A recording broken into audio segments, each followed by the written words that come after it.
Hello friends, Chris here, CaribbeanPod.com. Hope you guys are enjoying the recipes I've been sharing with you all. Today we're going to take a closer look at, well actually I was hoping to get a Dasheen, which is a ground provision, but I couldn't find any Dasheen, but this is pretty much the same thing. I guess in Hawaii they call it Taro, and a lot of places all over the world they call it Taro as well. It's very similar to the Dasheen we have in the Caribbean, except I find this one is not as starchy. It's also a bit more dry on the inside. So this here, folks, is Taro. A lot of people, I've been in the grocery stores and they would see me pick it up and be asking me, what is that? How do we prepare that? So today I thought I'd spend a few minutes with you guys showing you guys how to prepare Taro or Dasheen. And I'm going to share with you guys a simple recipe using some smoked meat that I have. But first, here is the taro, and what we're going to do next, we're going to peel it, cut it up into chunks, and then we're going to boil it as you would potato. So stay tuned, we're going to get to that in a second, and I do hope you guys subscribe to the channel if you're watching this on YouTube. Give it a thumbs up, and do leave your comments below. It's always appreciated, guys. So here it is all peeled now. What I did was I used a paring knife. You can obviously use a potato peeler as well. And I removed the skins off the Dasheen or the taro, as in my case here. This is pretty much the skin that I removed. All we're going to do now is boil this. But first, before we boil it, what we're going to do is cut it up into maybe 1-inch thick pieces, and just so it cooks evenly and cook fast. What I forgot to mention to you guys, when you guys are shopping for Dasheen or taro, just about any sort of ground provision, what you're looking for, and I'm going to say the skin is going to be on it. You're looking for one that's firm, something that's firm, no blemishes. It may be hard to tell because it may be sitting, especially if you're living away from the Caribbean. It has these things are all imported, so you'll find that the skin on the outside may look a bit old and dry, which is fine, but you just don't want any soft spots on there, any sort of pieces missing or cut marks or something. Avoid those altogether. As time goes on, you'll know better how to shop for it, because sometimes it can be deceiving. You may buy it, it may be firm on the outside, the skin may be perfect, no blemishes or soft spots, and when you do cut them open, they may be discolored or pretty much no good inside. So sometimes it's luck, but as time goes by you will learn how to shop for it. So what I'm going to do now, I'm going to cut it up into pieces, bring about I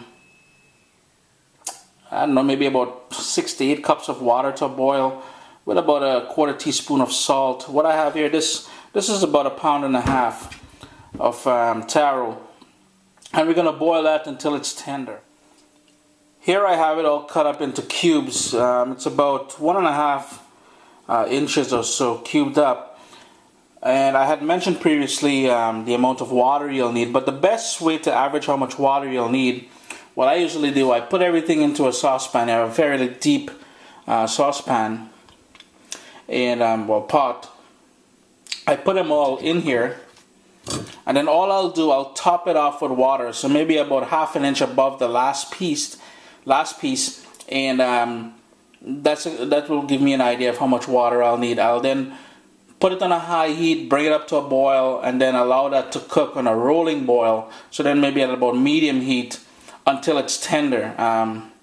What you're going to then use to figure out if it's tender or not, so maybe after about 10-15 minutes, you want to start using a knife, a sharp knife, and start poking it through. And if there's no resistance, as when you're boiling potatoes or something, it means it's fully cooked. We're going to salt this water as well with about a 1/4 teaspoon of salt, just to bring out the flavor of the taro, as in my case here. Now what I must mention to you guys as well is this.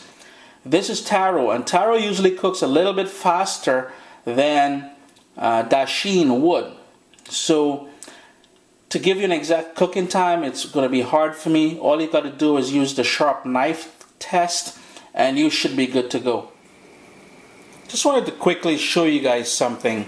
Now it's been It's been on the fire now for a couple of minutes, maybe about 4 or 5 minutes, and it's starting to come to a boil. Once it came to a boil, I salted it. Previously, I said about a 1/4 teaspoon of salt. More than likely, you'll probably need anywhere from 3/4 teaspoon of a salt to a full teaspoon of salt. And what I wanted to show you guys here, as it comes to a boil and starts bubbling, you're going to notice a sort of a white, scummy, sort of frothy thing gather at the top. What you want to do is spoon that out. That's just some impurities as well as excess starch that's forming at the top here. Spoon it out. Now once this comes to a boil, like I said, lower the heat down to maybe medium and let it boil for about 15-20 minutes. Again, depending on what you're using, if it's Dasheen or Taro, or let's say it depends on how old it is, how long ago it was harvested. There are many determining factors which causes the cooking time to vary. So again, use a knife, a sharp knife, to poke it through once there's no resistance. Once you poke a knife through each piece, a testing piece, it's a clear indication that it's done. Then what you want to do is drain the water out and set it aside. For this Taro or Dasheen recipe, what I'm showing you guys here today, what we're going to do, we're going to enhance it by refrying it. So we're going to make one meal out of the whole thing. And what I've done while that was boiling, I've prepped some 1 scallion. I've cut it up into small pieces. 1 medium onion, which I chopped up again. About half of a, I'd say half, most of the seeds are still in here, so there isn't much heat to it. Half, or again, it depends on how much heat you like. Half of a Scotch bonnet or habanero pepper. I've got a couple cloves of garlic here, and I'm going to be using this to enhance the flavors of everything. And this is basically, we were down at the market over the weekend, and my dad, as soon as he saw this, the first thing came to mind is when he was a kid and they would use smoked meats with their ground provision. So today what we have here is a piece of smoked bacon, which was oven roasted as well. So I'm going to cut this up into tiny pieces, and we're going to cook that down a bit first to release the flavors, that smoky sort of wonderful fatty flavor, in some olive oil. Then we're going to add the sliced onion and garlic, top it off with the pepper as well as the green onions, and then once the taro is cooked and we've been drained, we're going to add that and refry everything in that infused oil that we're going to make. Here's the Dasheen or taro all cooked. It took about 25 minutes, I think it was. Now when I pierced it with a sharp knife, there wasn't any resistance, so all I did after that, I drained it, and now it's sitting here. For a very basic dish, what you can do now is just add some butter to this.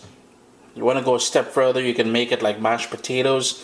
All you'll do, you'll mash it, add some butter, some cream, some black pepper, give it a good stir, and then you'll have, like, instead of mashed potatoes, you've got mashed provisions here.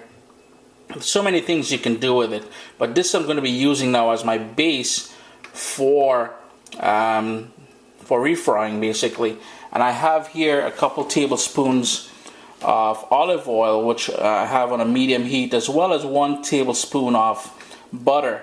The butter gives it a bit of a creamy texture,